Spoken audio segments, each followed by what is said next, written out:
de base est lié dans Jean 15, le verset 16. C'est au travers de ce texte que nous allons ressortir tout ce que nous allons dire ce soir.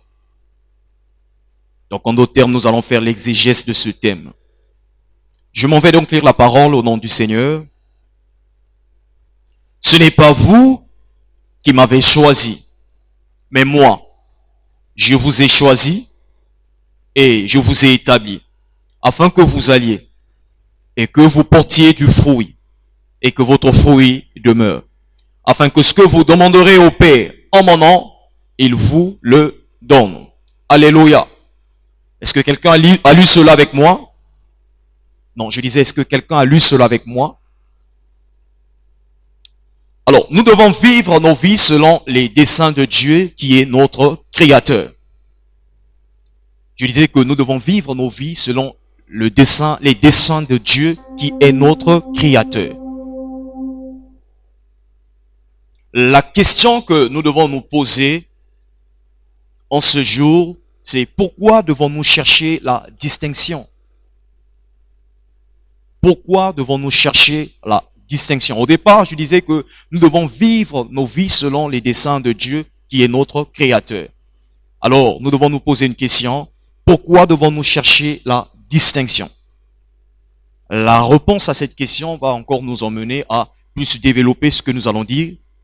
Ce dont Dieu a appelé, il a tracé un chemin merveilleux pour leur parcours sur la terre, afin de tirer gloire sur leur vie. Pourquoi devons-nous chercher la distinction? Ce dont Dieu a appelé, il a tracé un chemin merveilleux pour leur parcours sur la terre, afin de tirer gloire sur leur vie. Dieu veut passer par les hommes afin d'accomplir ses desseins dans toutes les couches de la société. Dieu veut passer par des hommes afin d'accomplir ses desseins, afin d'accomplir ses desseins dans toutes les couches de la société. Donc je disais que notre texte de base c'est Jean 15, le verset 16. Alors la Bible dit ceci: ce n'est pas vous qui m'avez choisi, mais moi je vous ai choisi et je vous ai établi, afin que vous alliez et que vous portez du fruit et que votre fruit demeure, afin que ce que vous demanderez au Père en mon nom, il vous le donne. Le berger Guénome, lors de la première journée, il disait que ce terme est une supplication, ce terme est une demande, c'est un cœur qui soupire après Dieu, c'est un cœur qui demande à Dieu afin de voir certaines choses. C'est quelqu'un qui est en train de vivre certaines choses, mais qui désire aussi vivre le changement selon le plan de Dieu. Et l'homme de Dieu nous a encore parlé hier concernant la distinction selon Dieu et non selon les hommes. Et si nous, en tant qu'enfants de Dieu, nous cherchons la distinction, nous devons savoir pourquoi nous désirons ou nous cherchons cette distinction. Alléluia. L'homme de Dieu disait que la distinction, c'est une mise à part. Lorsque Dieu veut distinguer quelqu'un, ou Dieu veut distinguer un peuple, Dieu retire ce peuple parmi des hommes où ils étaient pour les emmener quelque part afin de les distinguer devant des hommes où il les a ressortis. Alléluia. Concernant la définition de l'église en grec, l'église veut dire ecclésia. Or, l'ecclésia selon Dieu, c'est un rassemblement des hommes mis à part. C'est un rassemblement des hommes sortis du monde, mis à part pour adorer Dieu ou pour glorifier Dieu. Donc dans le plan de Dieu, selon ses desseins, Dieu suscite un peuple qui doit être distingué parmi les nations ou qui doit être distingué parmi les hommes. Dieu a toujours voulu distinguer son peuple. Dieu a toujours voulu distinguer ceux dont il a appelé. Alléluia. La distinction fait partie du plan de Dieu. Dieu dans son plan veut distinguer l'église du monde. Dieu choisit l'église dans le monde afin de sortir l'église dans le monde, afin de le distinguer, afin que les hommes sachent qu'il est Dieu. Alléluia. Alors de ce fait, nous parlerons de 3 choses à savoir dans la vie afin d'être distingué par Dieu. 3 choses à savoir. Alors ces 3 choses sont tirées dans ce verset que nous avons lu. Premièrement, nous parlerons du choix. La Bible déclare, ce n'est pas vous qui m'avez choisi, mais moi, je vous ai choisi. Alléluia. Et en lisant cela, c'est le Seigneur qui s'adresse à ses disciples. En parlant à ses disciples, il dit que ce n'est pas vous qui m'avez choisi, mais c'est moi qui vous ai choisi. Alléluia. Donc, en d'autres termes, si vous êtes à mes côtés, si vous êtes près de moi, ce n'est pas parce que vous êtes venu vers moi, mais c'est parce que moi je vous ai choisi et je vous ai appelé vers moi. Alors, en parlant de la distinction, il est très important que nous puissions comprendre ces 3 choses élémentaires. Nous parlons premièrement du choix. Dans le domaine du choix de Dieu, son regard est différent des hommes. Le choix de Dieu dans la vie des hommes est focalisé sur le futur et non sur le présent. Je disais que le choix de Dieu dans la vie des hommes est focalisé sur le futur et non dans le présent.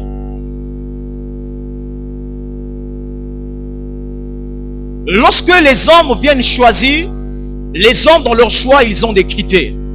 Et les critères de ces hommes sont liés à ce qu'ils voient, ou ces critères sont liés sur ce qu'ils ont entendu de la personne qu'ils ont choisie. Or, dans le choix de Dieu, Dieu ne choisit pas des hommes en fonction de ce qu'ils ont, mais Dieu choisit des hommes en fonction de ce qu'il fera d'eux. Et dans ce qu'il fera d'eux dépend du futur et non du présent. Est-ce que quelqu'un comprend ce que je dis? Donc Dieu ne te choisit pas vis-à-vis de ce que tu as aujourd'hui, mais Dieu te choisit en fonction de ce qu'il fera de toi demain. Parce qu'il est conscient dans son choix, il y a déjà des choses qu'il a prédestinées d'avance pour ton parcours. Et vis-à-vis des choses qu'il a prédestinées d'avance dans ton parcours, cela émanera des choses qui viendront influencer ta vie positivement afin que tu sois distingué du monde. Alléluia. Donc dans le choix de Dieu est différent des hommes. C'est pourquoi l'homme de Dieu nous parlait d'un homme, un prophète qui est allé dans la maison d'un homme chercher un serviteur que Dieu voulait oindre davantage.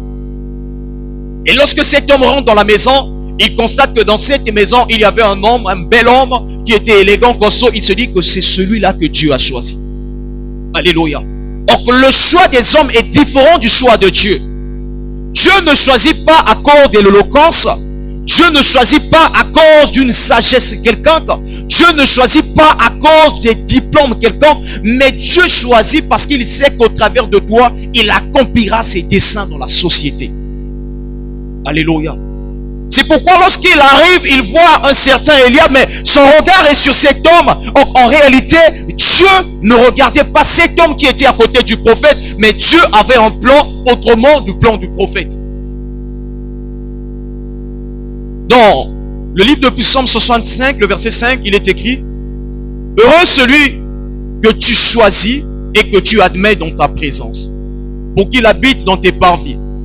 Nous nous rassasierons du bonheur de ta maison, de la sainteté de ton temple. Alléluia. Heureux celui que tu choisis et que tu admets dans ta présence. Donc heureux celui que tu as choisi et que tu as accepté dans ta présence. L'acceptation de Dieu dans sa présence dépend premièrement du choix qu'il fait sur des hommes.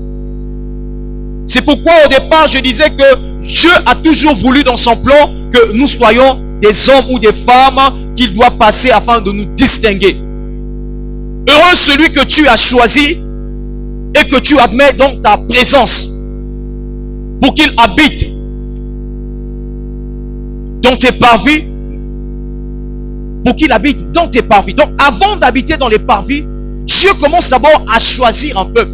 Dieu commence d'abord à choisir un homme. Vous voyez que le choix de Dieu détermine sa volonté parfaite sur l'accomplissement du futur de l'homme. Lorsque Dieu choisit un homme, Dieu ne voit pas d'abord son acceptation du choix, mais Dieu voit déjà cet homme qui doit venir dans le parvis pour l'exalter. Alléluia. C'est pourquoi je disais qu'au départ, Dieu choisit l'église pour un plan merveilleux afin que l'église soit distinguée des hommes. La distinction fait partir du choix de Dieu. Alors je disais que le choix de Dieu est différent des choix des hommes. La Bible déclare que Dieu choisit des choses folles de ce monde pour confondre les sages. Alléluia.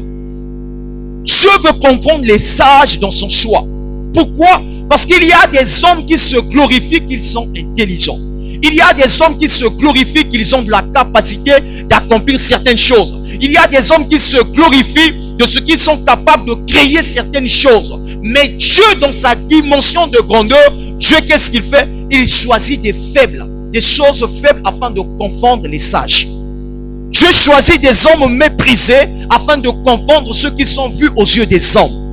Alléluia. Vous regardez dans le choix de Samuel, lorsqu'il arrive dans cette maison, il voit un homme. Mais malheureusement que son père peut présenter tous ses enfants, il oublie qu'il a un autre enfant qui est aussi son fils, qui doit être présenté parmi tous les enfants. Alléluia. Donc Dieu avait un plan sur ce choix. Le choix de Dieu était différent du choix de Samuel. Dieu choisit toujours des hommes négligés. Dieu choisit toujours des hommes méprisés. Dieu choisit toujours des hommes abandonnés. C'est au travers de ces hommes que Dieu passera afin de les distinguer, afin que les hommes témoignent sa grandeur. Alléluia. Dieu ne choisit pas des hommes qui ont déjà la capacité ou quoi d'influencer, mais Dieu choisit des hommes faibles afin de les relever devant les hommes et afin que ces hommes soient capables d'influencer aussi dans leur domaine. Alléluia. Donc le choix de Dieu est différent du choix des hommes. Dieu ne regarde pas comme tout homme. Dans le choix de Dieu, il y a un regard prophétique. Dans le choix de Dieu, il y a un regard contraire au regard des hommes. Si tu es en ce lieu, c'est parce que Dieu t'a choisi. Si tu es en ce lieu, c'est parce que Dieu te connaissait avant toute chose. Et Dieu t'a appelé afin d'accomplir une chose merveilleuse dans ta vie. C'est pourquoi il disait aux disciples que ce n'est pas vous qui m'avez choisi, mais c'est moi qui vous ai choisi. Je suis venu dire à quelqu'un ce matin ou cet après-midi que tu n'es pas enfant de Dieu parce que tu as voulu devenir enfant de Dieu, mais tu es enfant de Dieu parce que Dieu t'a choisi avant la fondation du monde.